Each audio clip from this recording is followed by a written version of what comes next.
away. Vinales has reclaimed that lead once more. Puts his foot down as he goes in as well, just to really check it out.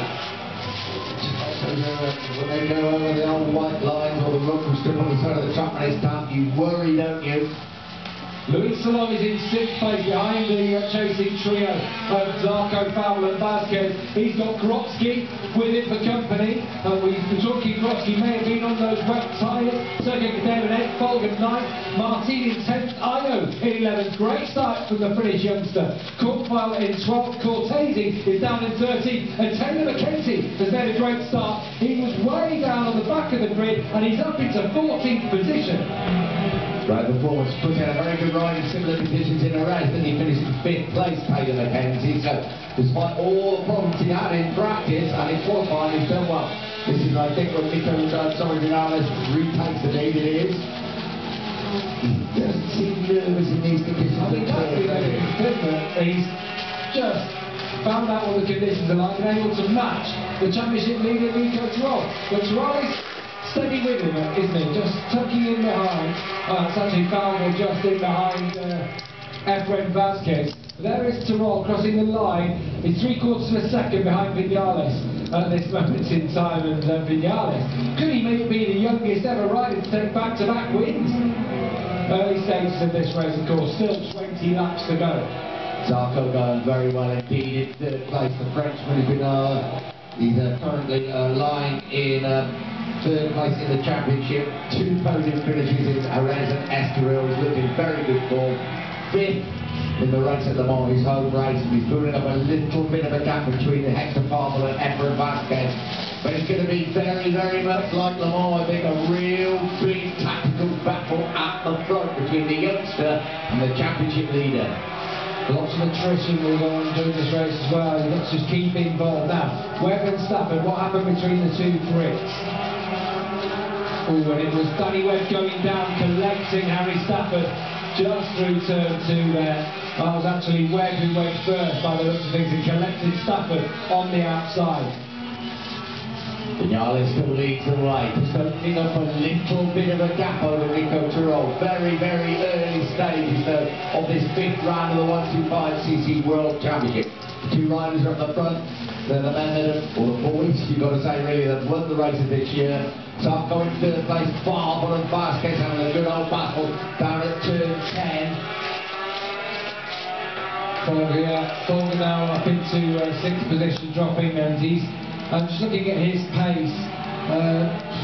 It's about 2 seconds quicker than everyone in front of him, so you'd expect him to close in on the chasing group at this moment in time. We saw him have a very good ride. Was it at Le Mans last year in the wet conditions, Folger? A couple of years ago, when he finished second. When he was a couple of years ago, he was 15 then, wasn't it? That's it. But he's good in these conditions. They were tricky then. It wasn't full wet, it wasn't fully dry then, and it was a tough one. And so, yeah, Folger starting to make his way through the order. On that lap, only Vinales and Tirol were quicker than the German youngster. Vinales, his key sponsor, Paris Hilton, looking on. This is Zarco in 3rd place. Farmer really and Vasquez not going to get away from each other in their battle for 4. And just looking at the start finish straight from pit wall, the bit that leads into the first turn, that's really starting to dry out now. Well, that's good news in one way for the racing later on today as well, and for these riders who've gone out on the slick tyres. There is Folger, starting to make some progress now. 2.2 the gap between himself and Efren Vasquez. He was a full second quicker than Vasquez on that previous lap. Luis Salom trying to follow him.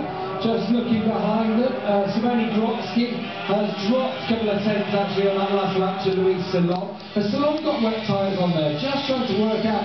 It's very hard to see who has got them. We know Vinales is on slicks though. We know Tirol is on slicks. He's just set the fastest lap of the race. Hello, who's that? Paris Hill. I think she's waving at you actually, Gav, but there you go. But Vinales, what a talent. Le Mans, we knew it wasn't a flash in the pan, but here he is leading his home race again from Nico Tirol. 16 years of age, just his 5th Grand Prix start. And look at this, look at the crowd he's already bringing in. He's the star of the future. We saw some of his fans dressed up as Paris Hilton, some of them dressed up as his mascot, a little duck with a nappy on, and just been a really good atmosphere between those fans. He's from Figueres, he's just on the coast, about an hour and a half maybe north from here, where Salvador Dali from as well. Bit of culture. There you go. That so far, as Joe was saying, you see parts of the track are really drying out now. Yanis is increasing his lead at the front, and Tyrrell not coming under pressure yet, but Zarco's having a good ride in 2nd place. I wonder in 3rd place. I wonder if Taylor McKenzie was on those wet tyres. He suddenly dropped like a stone back to 20th position. And just having a look at Grotsky. Yeah, Grotsky's now dropped from 8th to 11th. So those wet tyres, I'm assuming McKenzie was on them, assuming Grotsky was on them. We saw him on the grid, and so it's just starting to drop back. And I wonder if there's probably time for him to get some slick tyres on. Well, we're now catching Farber and Vasquez very quickly indeed.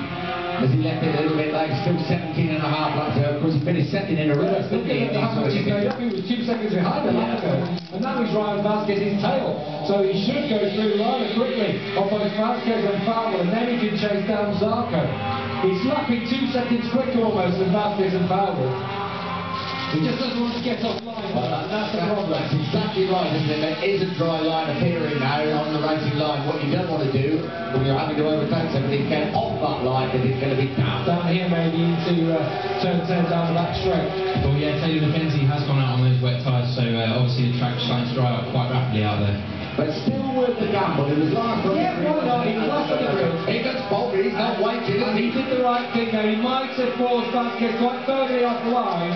He was on the inside though, Folger, and he just wanted to keep the dry line.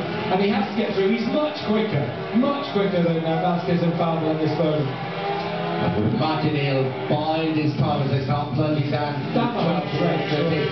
Surely down the home straight, probably get a little bit of slip. You must get nice and close to Farber as they come through 13. It's a long straight, over a kilometre long. Gets close, here he comes. He come out of that slip tree. Outbreaking one would imagine in turn 1. If he can get a dry braking area, that's the thing. Just at the front, in fact, Folger's just set the fastest lap on the race so far. So 156.953 starting to charge. Before that, Vinales had done a 158. Girolamo 157.6, so it's back to 8 tenths to get between Tyrrell and Vinales. Zarco is close right in.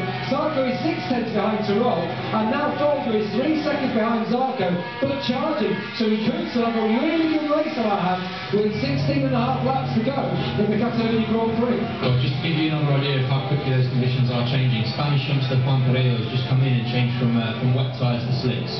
Yeah, as I say, I saw him go into the fix, and I was just assuming that was the case. You might as well switch to slicks, because you never know if people start crashing out in the damp conditions later on.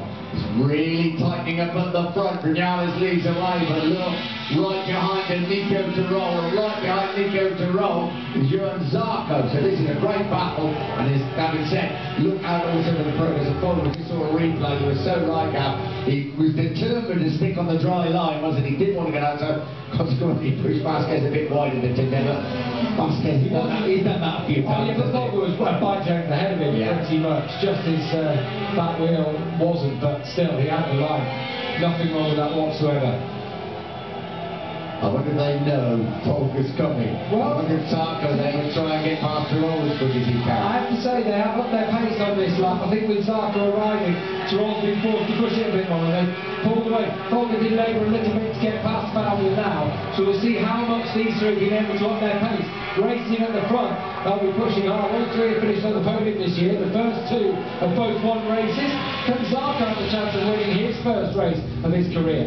Yeah, Zarco's had a couple of third places in Jerez and in Estoril. Another fastest lap of the race actually for Folger. He's made up half a second just in that final split. So now he's through on Folger. Can he he's through on Bellable. Can he shake off the Spaniard and close in to the leaders? Still a long way to go. Vasquez now slipping behind Gibday.